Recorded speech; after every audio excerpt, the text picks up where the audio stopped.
একদিন ভোরবেলা একটি মোরগ গাছের উঁচু ডালে বসে আনন্দে ডাকছিল। তার ডাক শুনে এক ধূর্ত শিয়াল সেখানে এসে দাঁড়াল। শিয়ালের মনে ছিল মোরগটিকে ধরার পরিকল্পনা।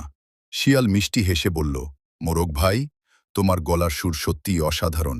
এত সুন্দর গান আমি কখনো শুনিনি। একটু নিচে নেমে এসো, তোমার গানটা কাছ থেকে শুনি।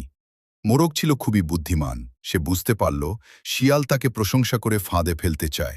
তখন মোরগ শান্তভাবে বলল, নিশ্চয়ই নামব, তবে একটু অপেক্ষা করো।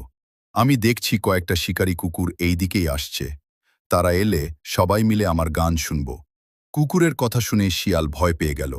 সে চারদিকে তাকিয়ে বলল, না না, আমার এখন জরুরি কাজ আছে, আমি পরে আসব। এই বলে শিয়াল দ্রুত সেখান থেকে পালিয়ে গেল। মোরগ হেসে বলল, যে অন্যকে ধোঁকা দিতে চায় সে একদিন নিজেই ধোঁকার শিকার হয়।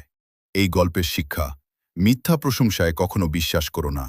বুদ্ধি আর সতর্কতাই বিপদ থেকে রক্ষা করে।